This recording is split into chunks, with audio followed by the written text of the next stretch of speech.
He became too useful to fire and too dangerous to amplify, so they let him keep talking while making sure nobody had to listen. 1967, MIT.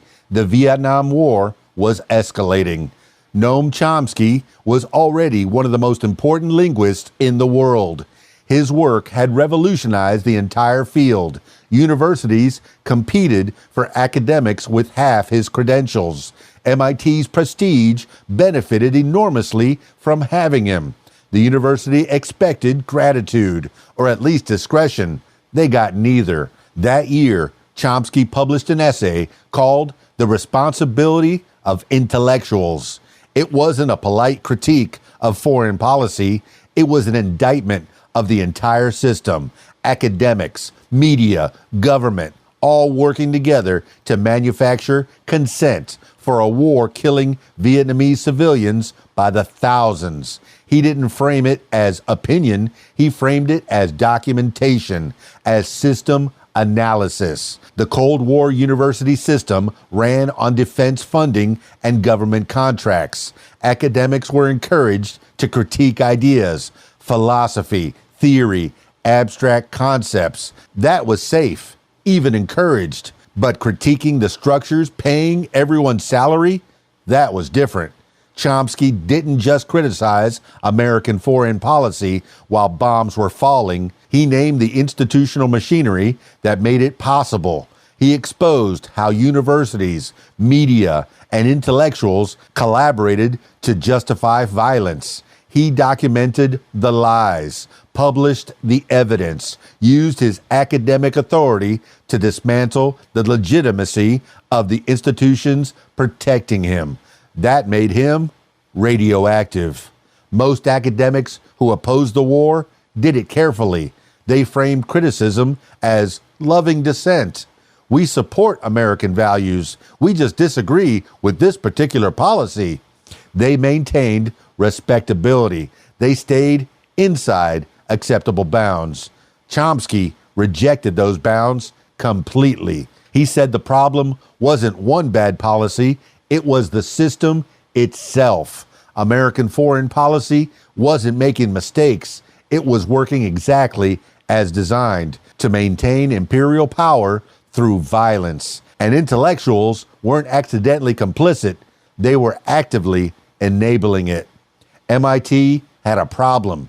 Chomsky was too valuable to fire.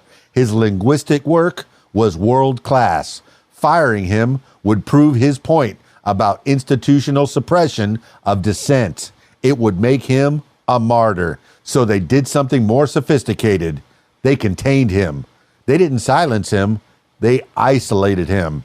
Administrators distanced themselves from his political statements. Colleagues avoided public association. Media coverage framed him as extreme, obsessive, perhaps unbalanced. The message wasn't, he's wrong.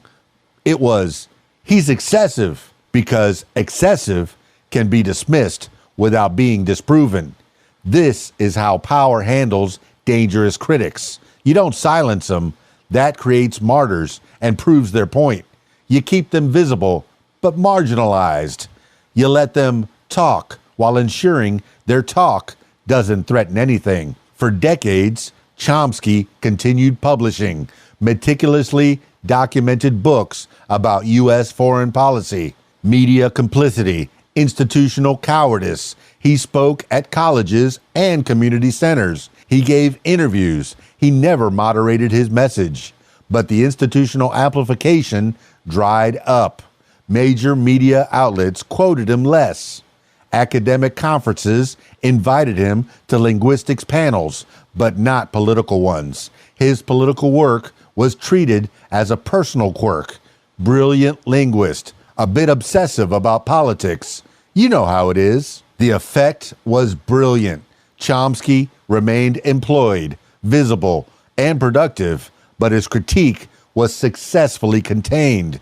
It couldn't be used against the institution because the institution had preemptively marginalized it as one professor's extreme views. To supporters, Chomsky became a prophet, the lone voice telling uncomfortable truths. To critics, He became a caricature, the angry leftist who sees conspiracies everywhere. Both outcomes served power. They avoided engaging the substance of what he was exposing. Because if you frame criticism as coming from an extremist, you don't have to address whether the criticism is accurate. You can point to the critic's extremism and treat that as refutation. Here's the uncomfortable part. Chomsky was precise. His documentation was meticulous. His analysis of how media manufactures consent, how intellectuals justify power, how institutions suppress dissent, it was backed by evidence. He wasn't punished for being wrong. He was managed because he was right. And the management worked. Universities still assign his early linguistic work. It's foundational, unavoidable, but they rarely teach manufacturing consent or the responsibility of intellectuals. That separation is intentional. You can celebrate the linguist while ignoring the critic. You can benefit from his prestige while dismissing his politics. You can keep him employed and marginalized simultaneously. This is how modern institutions handle dangerous criticism, not through overt suppression. That's crude and creates backlash. Through strategic isolation and reframing. Keep the critic visible enough to point at as proof that dissent is tolerated. Keep them isolated enough that nothing they say has to change how power operates. Chomsky's case is the template. He spent 60 years at MIT, never silenced, never fired. He published over 100 books, many of them bestsellers. He spoke to audiences worldwide. By traditional measures, he had a massive platform, and yet his institutional critique barely touched institutional behavior. Universities still take defense funding. Media still manufactures consent. Intellectuals still justify power. The system Chomsky spent decades exposing continues largely unchanged, not because he was wrong, because the system learned how to survive accurate criticism. Frame the critic as extreme. Treat their work as obsessive, acknowledging their intelligence while dismissing their conclusions. Keep them employed as proof of openness while ensuring their critique stays marginalized. Chomsky understood this. He accepted it as the cost of refusing to moderate. He never attempted rehabilitation, never softened his language to regain respectability, never played the game of reasonable dissent.